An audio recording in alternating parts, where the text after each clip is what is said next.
मणिपुर के कई हिस्से हिंदुओं से खाली हो गए हैं और वहां पे क्रिश्चियन टेररिस्ट जो कुकी है, अलगाववादी, आतंकवादी, वो बाकायदा हथियार लहरा के जश्न मना रहे हैं। एक बार उनके हथियारों को आप देखिए, जो उनकी राइफलें हैं सारी अवैध हैं और एक एक राइफल उनकी 4-4, 5-5 लाख रुपए की है। सवाल यह है कि भारत के अंदर इतना अवैध हथियार कहां से आ गया और भारत के अंदर इतना महंगा हथियार कहां से आ गया। मैं बार बार कहता हूं, जो काला धन होता है ना, ये काले काम के उपयोग में आता है। जब तक काला धन खत्म नहीं होगा, विदेशी चंदा खत्म नहीं होगा, हवाला खत्म नहीं होगा, अलगाववाद खत्म नहीं होगा। एक बात और, यह अलगाववाद हमारी राष्ट्रीय सुरक्षा के लिए खतरा है ना, और राष्ट्रीय सुरक्षा के लिए कानून है, उसको बोलते हैं national security act, NSA. Manipur में कितने अलगाववादियों के ऊपर एनएसए लगाया गया? हमारे पास यूएपीए है, जहां देश की एकता अखंडता को खतरा हो वहां पे यूएपीए लगाना चाहिए।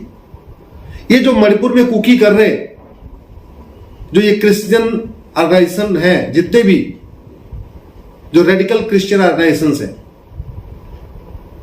ये तो देश की एकता अखंडता के लिए खतरा पैदा कर रहे हैं। इसमें कितने के खिलाफ यूएपीए लगाया गया? जो कुछ मणिपुर में हो रहा है अलगाववादियों के द्वारा, सीधा सीधा देशद्रोह है वो। कितने अलगाववादियों के खिलाफ आईपीसी की सेक्शन 124A लगाया गया? जो कुछ यहां मणिपुर में कर रहे हैं अलगाववादी, पैसे के लिए कर रहे हैं और पैसे से कर रहे हैं। उनको पैसा मिलता है इसी काम के लिए और उसी पैसे से हथियार खरीदते हैं, उसी पैसे से ये वहां के हिंदुओं को पलायन करवा रहे हैं। कितने अलगाववादियों की 100% प्रॉपर्टी जब्त हुई? कितने अलगाववादियों के घर पे बुलडोजर चलाया गया? कितने अलगाववादियों के ऊपर एनएसए लगाया गया? कितने अलगाववादियों के ऊपर गैंगस्टर एक्ट लगाया गया? कितने अलगाववादियों के ऊपर देशद्रोह की धारा लगाई गई? कितने अलगाववादियों के ऊपर यूएपीए लगाया गया? क्या मणिपुर में स्पेशल कोर्ट बनाई गई कि अलगाववादियों का मुकदमा फास्ट ट्रैक कोर्ट में होना चाहिए?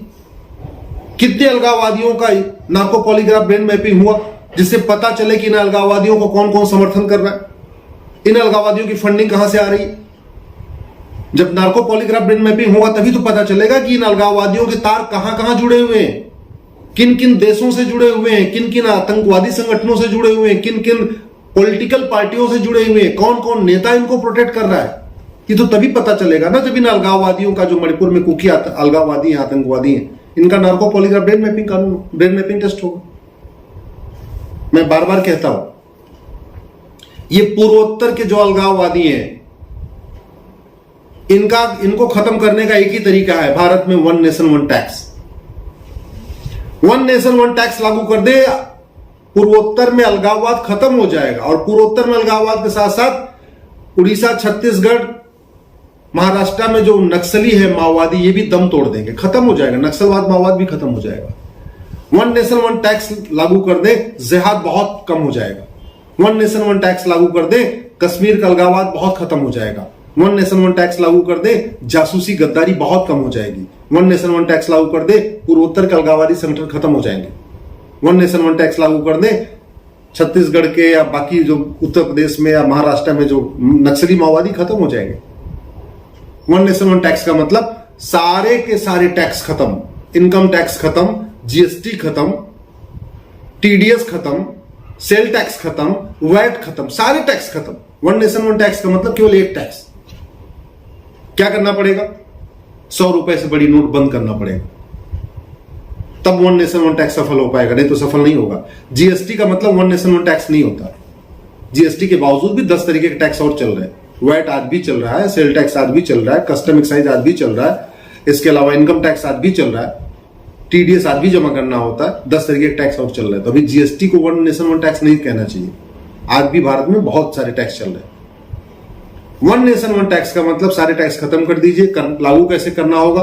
100 रुपए से बड़ी नोट बंद कर दीजिए, 5000 रुपए से महंगे सामान का कैश लेन देन बंद कर दीजिए। और ये संभव है कैसे? भारत में 80% लोग पर डे 100 रुपए से कम खर्च करते हैं। 100 रुपए से बड़े नोट की उनकी जरूरत नहीं है। जो ज्यादा खर्च करते हैं उनके पास एटीएम, पेटीएम, भीम, UPI, debit card, credit card है। भारत में 48 करोड़ जनधन खाता खुल चुका है। जनधन खाता गरीबों का खुलता है, इसका मतलब गरीब से गरीब दलित आदिवासी भी बैंक से जुड़ चुका है।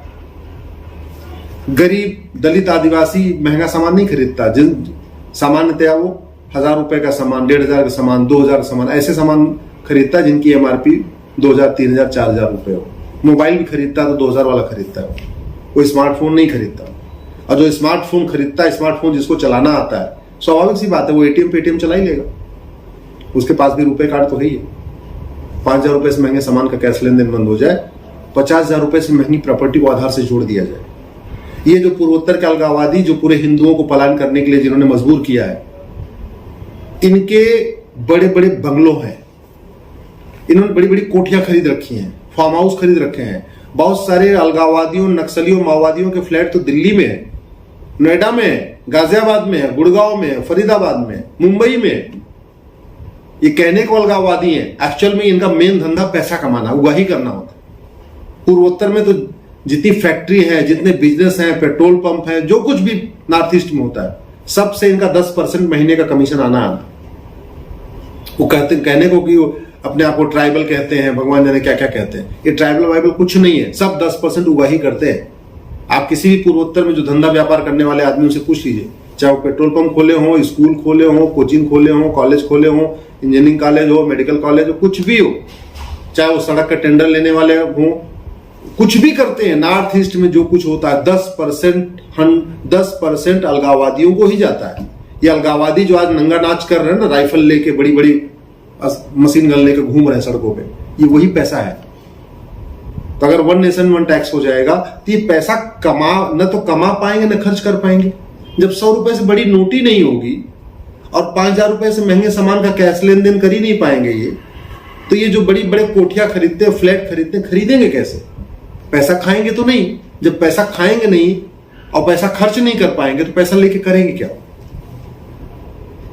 मैं सरकार से निवेदन करता हूं, प्रधानमंत्री से निवेदन करता हूं, 1 नेशन 1 टैक्स के बारे में गंभीरता के साथ चर्चा करिए, संसद का विशेष सत्र बुलाइए, बहुत सारी समस्याओं का समाधान हो जाएगा।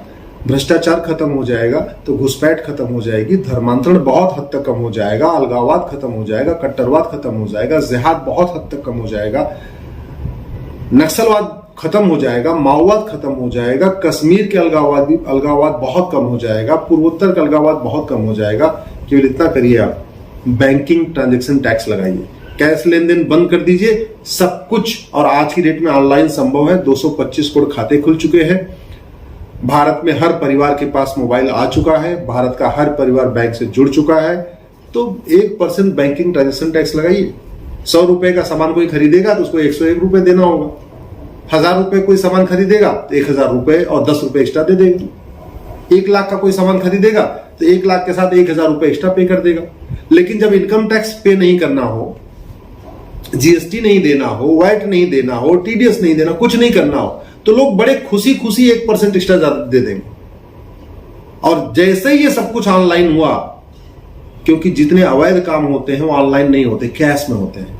अलगाववादी जो 10% कमीशन लेते हैं, कैश में लेते हैं। काला धन जो लेते हैं, कैश में आते हैं। हवाला का धंधा कैश में चलता है।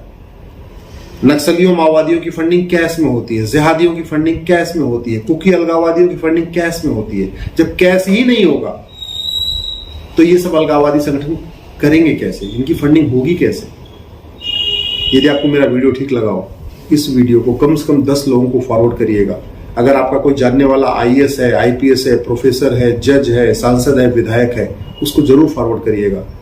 याद रखिए, पार्टियों से ऊपर देश, देश से ऊपर हमारा संस्कृति।